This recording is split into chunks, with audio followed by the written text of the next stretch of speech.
Welcome to Melanated Moments with Erica, a sacred space curated with guided meditation and impartations for your journey as a melanated woman pursuing wellness in the present moment and beyond. Join Erica St. Bernard, a licensed marriage and family therapist, as together you build capacity for curious exploration that inspires wellness in ways that amplify authentic living. Allow melanated moments to be a part of your holistic journey to be well, live well, and love well. Greetings, Melanated Woman. Welcome back to Melanated Moments. I'm Erica St. Bernard, and I'm so glad you're here. I invite you to join me for a moment of sacred pause and breath. Before we get started, grab your journaling tools of preference so you can note your experience. I'll be here when you return if you need to pause the audio. Welcome back. I'd like to invite you to settle into your space and allow your body to soften as you feel the chair supporting you. You might press the soles of your feet onto the floor or wiggle your toes as you choose to rest one hand on your chest and the other on your belly, or rest both hands in your lap, or allow them to fall by your sides. I invite you to make yourself comfortable wherever you are as you choose to close your eyes or soften your gaze as you lower your eyes to the floor. I invite you to notice your breath. Bring your attention to your inhale and exhale. Simply notice what happens when you turn your attention to your. Take a few more natural breaths.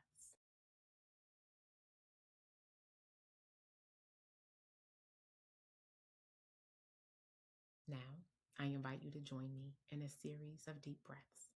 Inhale deeply through your nose and hold for a count of 4. 3, 2, 1. Then exhale longer than your inhale. Inhale deeply through your nose.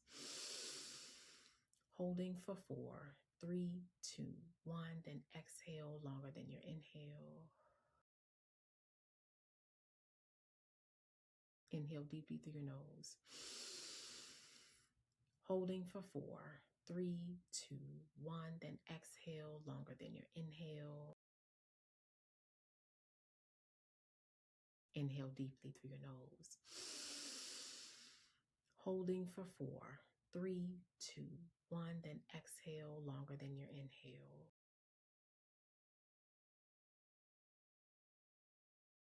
Inhale deeply through your nose. And hold for 4, 3, 2, 1. Then exhale longer than your inhale. Once more, inhale deeply through your nose what you'd like to receive. And hold for 4, 3, 2, 1. Then exhale what you'd like to release.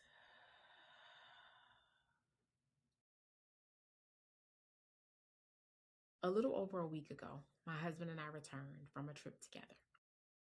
What I've realized is that something happens when you take two people out of their regular environment and you put them together somewhere new. You see things. Yes, you see the city and the sights. You also see each other differently. You notice things that you didn't notice at home. The way he navigates something unfamiliar, what makes him laugh when nobody's watching, what he reaches for when he's relaxed, how he shows up when the only agenda is each other. And then you come home and the dishes are in the sink, the emails are stacking up, and the rhythms of regular life start pulling you back in.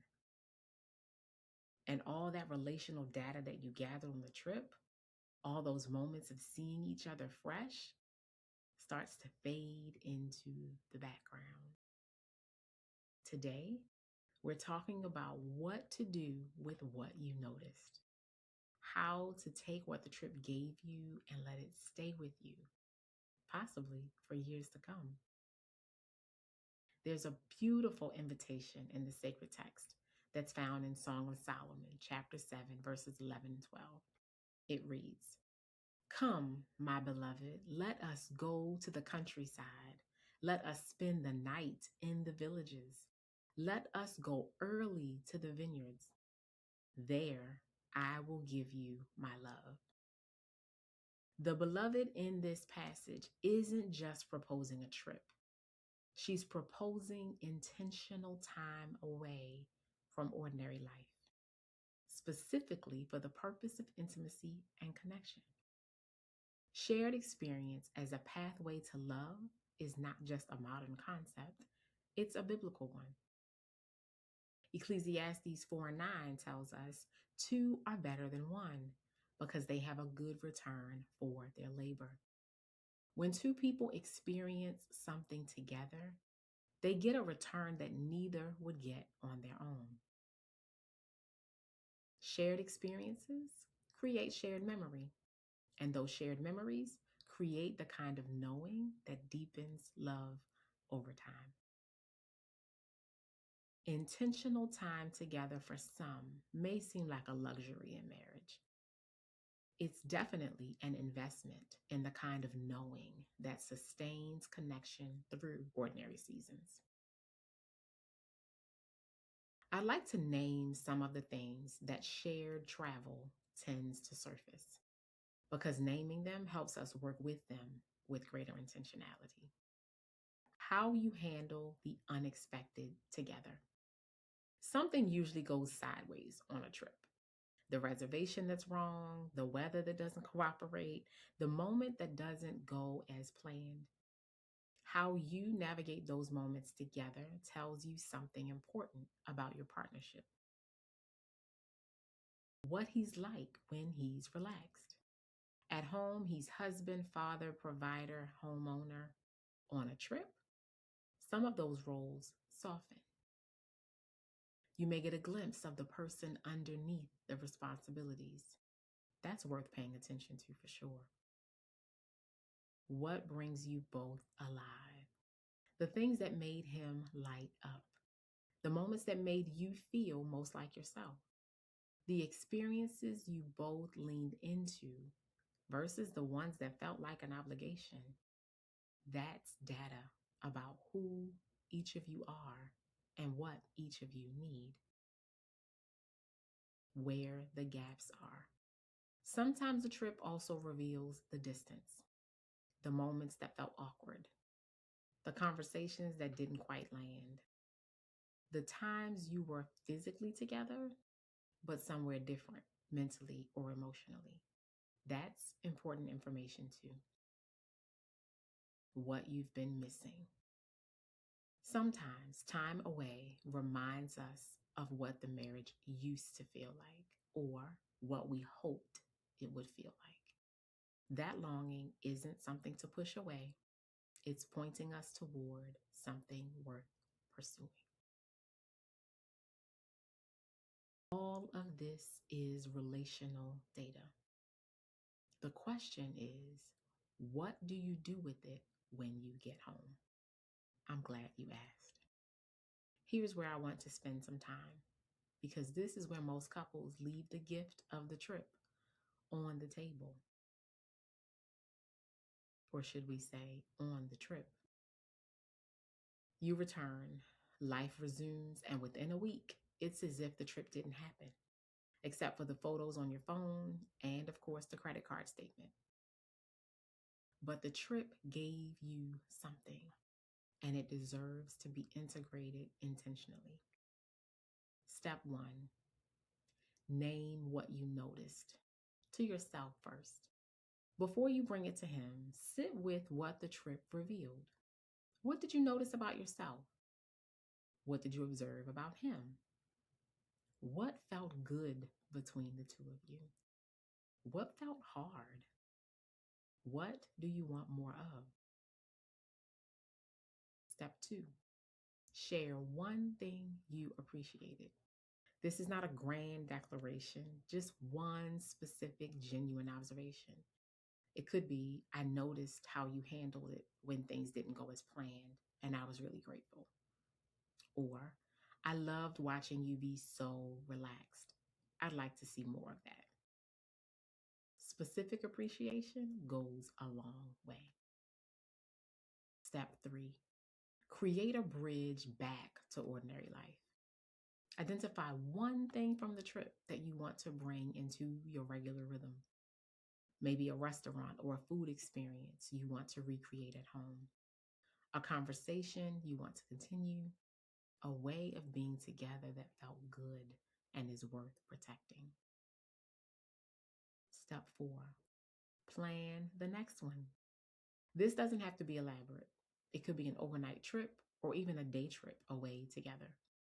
The act of planning something gives you both something to look forward to and signals that this intentional time together is a priority, not accidental or incidental. Step five, use the trip as a reference point. When the ordinary weight of life starts to create distance again, and it will, you can say something like, "Remember how we felt in," and name the place where you were. Shared memory is a powerful tool for reconnection.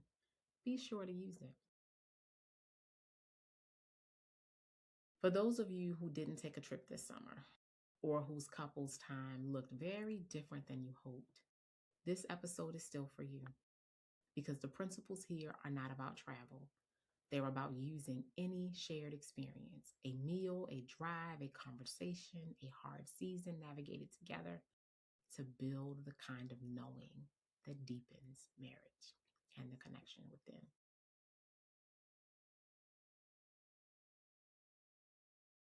I want to speak directly to the woman for whom the trip didn't feel like connection. Maybe it surfaced something harder. The distance felt more apparent away from home, not less. The time together highlighted what's been missing rather than restoring it. If that's you, I want you to hear this. That clarity is not failure, it's information. Knowing where you are is always better than not knowing.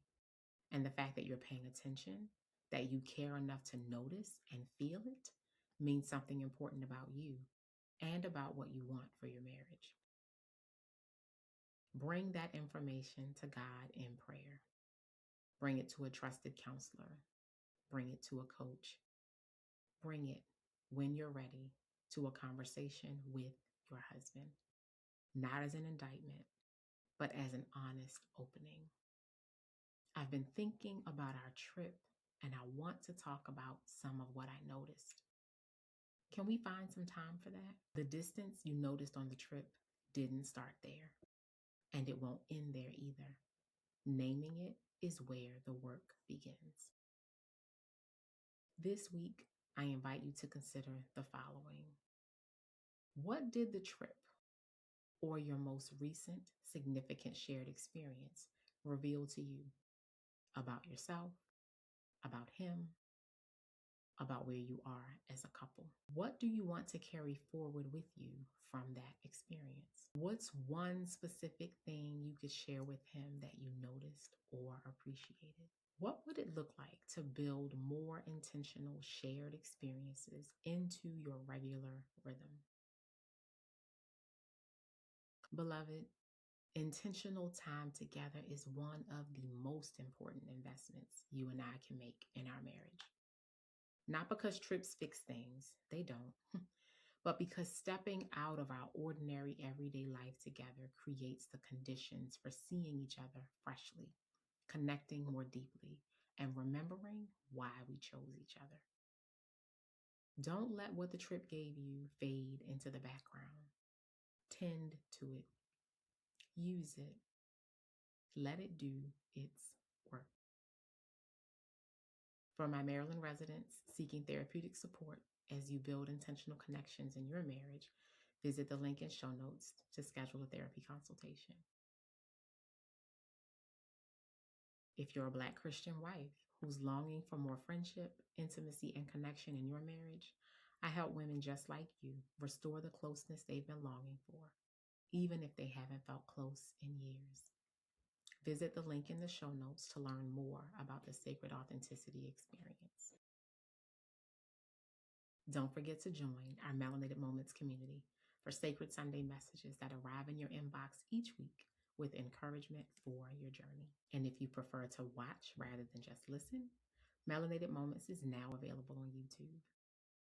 Subscribe and ring the bell so you never miss a visual melanated moment. All these links are provided in the show notes. You saw each other on that trip. Don't look away now that you're home. Be well, live well, love well. Thank you for listening to Melanated Moments with Erica. This podcast is brought to you by Your Life's Well, leaders in individual, marriage, and family therapy since 2017. If you enjoyed this episode, please subscribe to our show on Apple or Spotify. To stay up to date with Melanated Moments, follow us on Instagram or Facebook at Your Life's Well, or visit us at yourlifeswell.com. Stay tuned for our next episode of Melanated Moments with Erica. Until then, we invite you to stay well, live well, and be well.